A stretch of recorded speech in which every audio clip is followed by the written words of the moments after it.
አቶ በኃይሉ አሁንም ብሌን ላይ ሊያደርግ ያሰበው ሀሳብና እቅድ ሳይሳካለት ቀርቷል። ታዲያ ሳሚ የብሌን ጠባቂ የሆነው ነርሷ ደስ አላለችኝም እያለ ነበረ። እውነትም እንዳለው እንግዲህ በኃይሉ የላካት ነርስ ብሌን ላይ ጉዳት ለማድረስ ሙከራ አድርጋ ነበር፣ ግን አልተሳካላትም ማለት ነው። ጆ አሁን ላይ በኃይሉን አንዳንድ ጥያቄዎች ቢጠይቀውም ግን ያንን ጥያቄ ውድቅ አድርጎበታል። ቃል ደግሞ መልሳ እንግዲህ ፋይሎችን ይዛ ሄዳለች። ገነትን አሳልፋ ለመስጠት ሙከራ እያደረገ ትገኛለች። ይሄ ደግሞ በጣም ከባድ ነገር ነው። ምክንያቱም ለወይዘሮ ገነት በአሁኑ ሰዓት ላይ ልጇ ታማባት ነው ያለችው። ልጇን ደግሞ ለማስታመም ደፋ ቀና እያለች ትገኛለች ማለት ነው። ያንን ተጠቅማ በመሀል ላይ ወይዘሮ ገነት በሌለችበት ደግሞ እያደረገች ያለችው ቃል አሳልፋ ለመስጠት ሙከራ እያደረገች ነው። ቤት ያለውን መረጃ አሳልፋ እንግዲህ ልትሰጥ ተዘጋጅታለች ማለት ነው። ይሄ ደግሞ ከምንም በላይ በጣም ከባድ ነው ማለት ነው። አልከዳም ብላ አስባ ነበር፣ ግን አርፋ እየተቀመጠች አይደለም። ወደ በኃይሉ ሄዳለች። ወደ ቤት መመለስ ስለምትፈልግ ብቻ ግዴታ አሳልፋ ለመስጠት ነው ያሰበችው። ፋይሎቹን ደግሞ ማናይቷል ልጁ አይቷል ማለት ነው። ሰላም ጤና ይስጥልኝ ውድና የተከበራችሁ የቻናሌ ቤተሰቦች እንዴት አላችሁ? በያላችሁበት የዓለም ዳርቻ ሰላማችሁ ይብዛ። ለዚህ ቻናል አዲስ ከሆናችሁ ሰብስክራይብ፣ ላይክ፣ ሼር እያደረጋችሁ ቤተሰብ እንድትሆኑ በአክብሮት እጋብዛለሁ። ተወዳጅና አስተማሪ የሆነውን አደራ ድራማ ወደ እናንተ ይዤላችሁ መጥቻለሁ። በዚህ ክፍል እንግዲህ አዳዲስ ነገሮችን አብረን የምናይ ይሆናል። እናንተ ከዚህ ድራማ ምን እንደተማራችሁ ሀሳብና አስተያየታችሁን በኮሜንት ሴክሽን ላይ እንድታስቀምጡልኝ በአክብሮት ጋብዛለሁ። ከዚህ ድራማ እንግዲህ ብዙ ነገር እየተማረን እንገኛለን። አሁን ላይ ብሌን ያለችበት ሁኔታ እውነት ለመናገር በጣም ከባድ ነው። ፓራላይዝ በመሆኗ ምክንያት ደግሞ ሌላ ተጨማሪ ህይወቷ እንዲያልፍ ሙከራ እየተደረገ ነው። በእርግጥ ደግሞ ይሄ የበኃይሉ ሙከራ እንደማይሳካ ተስፋ አደርጋለሁ። አሁን ላይ ጆ እየተጸጸተ ይገኛል። እኔ ምናልባትም ሰላም እንደዚህ ጥሩ ሰው ሆና እንዴት ወላጆችን ልትገል ትችላለች? ሲቀጥል ደግሞ እኔ ይሄን ነገር አድርጌ መደሰት አልቻልኩኝም። ምናልባትም በኃይሉ በእኔ እየተጠቀመብኝስ ቢሆንስ እንዴት እንደዚህ ያደርጋል የሚል ጥርጣሬ ውስጥም ገብቷል ማለት ነው። ሳሚ እና ጆም ሌላ ፍጥጫ ውስጥ ገብተዋል። ይሄ ደግሞ የፍጥጫው መንስኤ ምንድነው ከተባለ ሳሚ እንግዲህ በእርግጠኝነት 100% ይሄንን ድርጊት ያደረገው ራሱ ጆ ነው የሚል ድምዳሜ ላይ ደርሷል። ያው እውነታውም ያ ስለሆነ በትክክልም ደግሞ አውቆታል ማለት ነው። ግን ጆ ወደ እሱ ዞር አድርጎ ምናልባትም ብሌን ከዳግም ጋር ስለሆነች አንተ ብትሆንስ ይህንን ነገር ያደረግከው የሚል ምክንያት እየተሰጠው ይገኛል። ከሱ ለማራቅ እና ከሱ ለማሸሽ የራሱን መንገድ ለመጠቀም ጆ እንግዲህ እየተናገረ ይገኛል ማለት ነው። ይሄ ደግሞ ያው ከባድ ነው፣ አንተ ነህ ያደረግከው እያለ ነው የሚገኘው።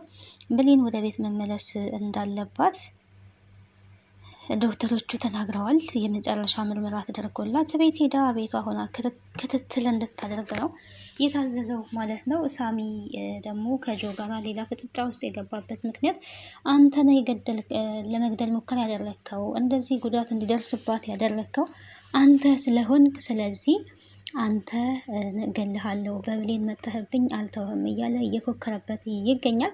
እኔን የምትገለው ብሌንን ለመግደል ሙከራ እንዳደረግ እኔንም ደግሞ ልትገለኝ ታስባለህ ወይ? ብሌንን ለመግደል ያደረግከው አንተ ብትሆንስ ማን ያውቃል? አንተ ነህ እያለ እሱም ከራሱ ላይ ወደ ሳሚ እያሳበበ ይገኛል ማለት ነው። እርግጠኛ ሆኖ ግን ሳሚ ጆ ይሄንን ድርጊት እንዳደረገው አውቋል ማለት ነው። ደግሞም ያው እንደምናየው ብሌንን ለመጉዳት ያደረገው ጆ ነው። ለመግደል ነበረ ያደረገው፣ ግን የመግደሉ ሁኔታ ባይሳካለትም ሌላ ያደረገው ነገር ያው ፓራላይዝ ጊዜያዊ ቢሆንም ያንን ነገር አድርጎታል ማለት ነው። ይሄ ደግሞ ለብሌን በጣም ከባድ ነው። ቢያንስ መናገር እንኳን ብትችል የሆነ ነገር ማስረዳት ትችላለች። ከባዱ ነገር መናገር ምን የማትችለው መራመድም ነው የማትችለው እና ይሄ ከበድ ያለ ነገር ነው። ወደ ቤት ተመልሳ እንግዲህ ቤት ውስጥ ትሪትመንት ከተደረገላት በተለይም ደግሞ የምትወደው ሰው ካጠገቧ እንዲኖር ተብሏል። እንግዲህ የምትወደው ሳሚን ትወዳለች፣ ዳግምን ትወዳለች። እንግዲህ በደንብ ደግሞ የሚንከባከባት ሳሚ ነው እና ሳሚ አብሯት መሆን ይኖርበታል ብላ ሰላምም ወስናለች። ሌላኛው ከባዱ ነገር ወይዘሮ ገነት እኔ ልጄን ቤቴ ነው ማስታምነው፣ ቤቴ መሄድ አለባት እያለች ትገኛለች። ልጄ እንደዚህ የሆነችው አንቺ ቤት ነው በአንቺ ምክንያት ነው እያለች ከሰላም ጋራ ሌላ ግብ ግብ ውስጥ ገብታለች ማለት ነው። እንግዲህ ወይዘሮ ገነት ቤት ከተመለሰች ብሌን ወይዘሮ ገነት ቤት ያለው ብዙ ነገሮቹ ያው የተመቻቹ አይደሉም። ግን ደግሞ ልጄ እኔ ነኝ የማስታምነው ብላለች። እንደ እናት እንግዲህ ያን ብላለች። ይሄ ደግሞ በሳሚ በጣም ትልቅ ቅሬታ አስነስቷል። ምክንያቱም ሳሚ ከእሷ ጋር ለመሆን እሷን ለመንከባከብ እሷን ትሬት ለማድረግ የሚችልበት ብቸኛው መንገድ የሰላም ቤት ሲሆን በጣም ለብሌንም የተመቸ ሁኔታ የሚሆነው ያ ነው። ዳግምም ደግሞ በእርግጥ አልተቀበለውም። ግን ደግሞ ከእናቷ በላይ እኛ ልንወስን አንችልም፣ ከእናቷ በላይ እኮ እኛ ልናስብላት አንችልም እያለ ይገኛል እና በዚህም ሌላ ጭቅጭቅ ውስጥ ገብተዋል።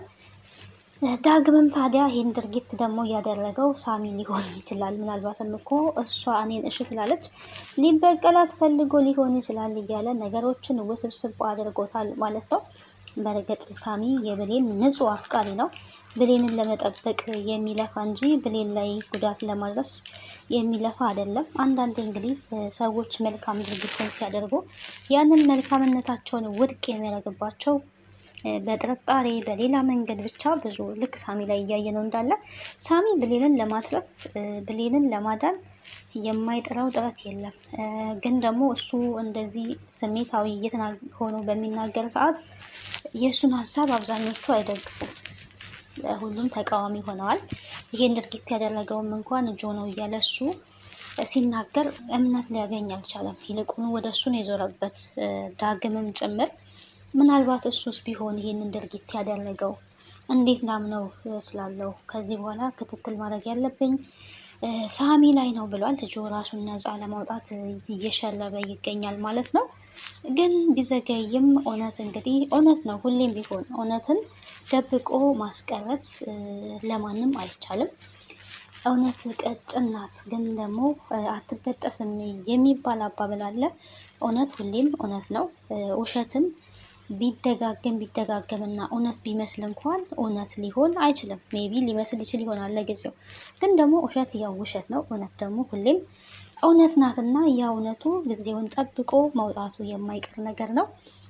የህሊና ጸጸት ግን ሊያስቀምጠው አልቻለም ማለት ነው ጆን። አንዳንዴ እውነታን ከሰዎች ልንደብቅ እንችላለን። ሌላኛው ከፈጣሪ እውነትን መደበቅ አንችልም።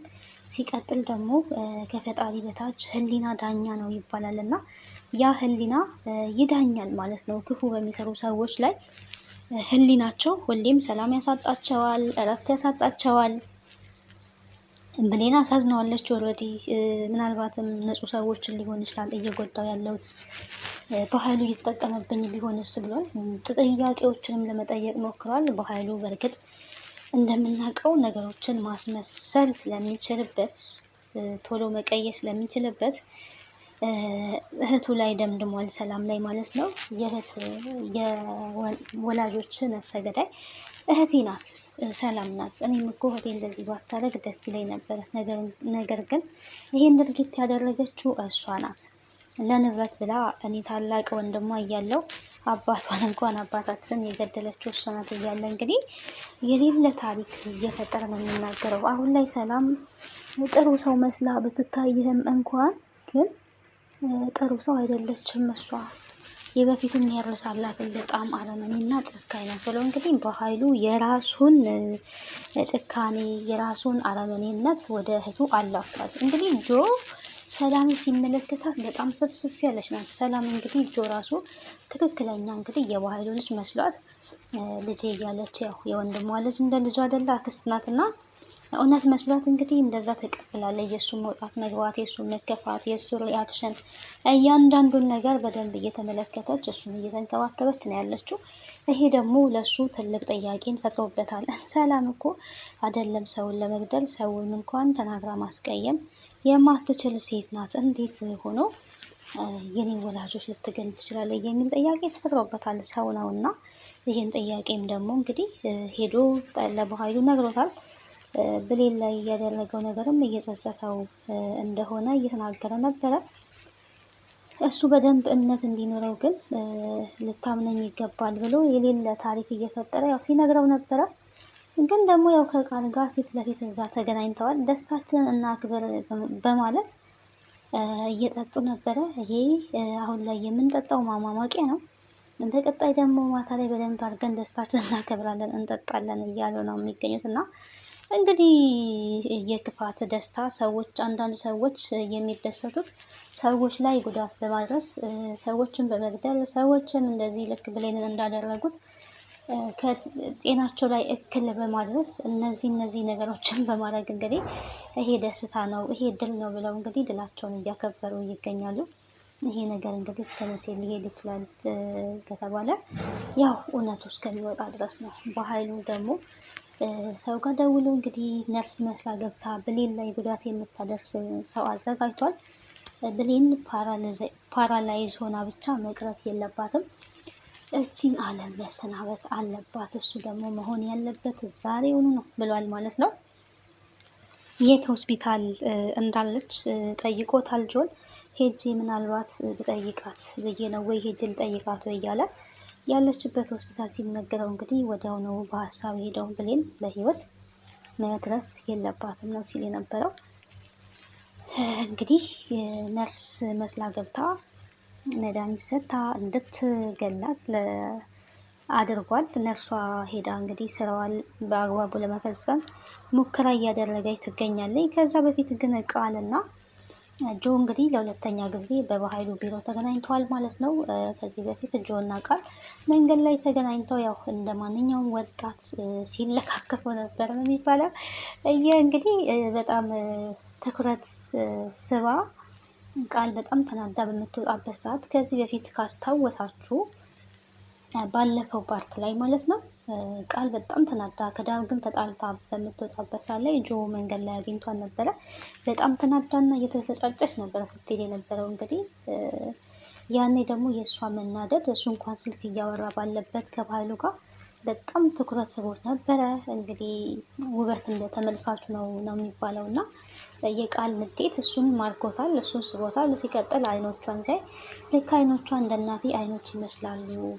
እኔ እኮ ሴት ልጅ ስትስቅና ፈገግ ስትል ነበረ የምታምረው፣ እችኛዋ ግን ስትቆጣ ስትናደድ በጣም ታምራለች ብሎ እንግዲህ እየተከታተላት ነበር ካስታወሳችሁ ማለት ነው።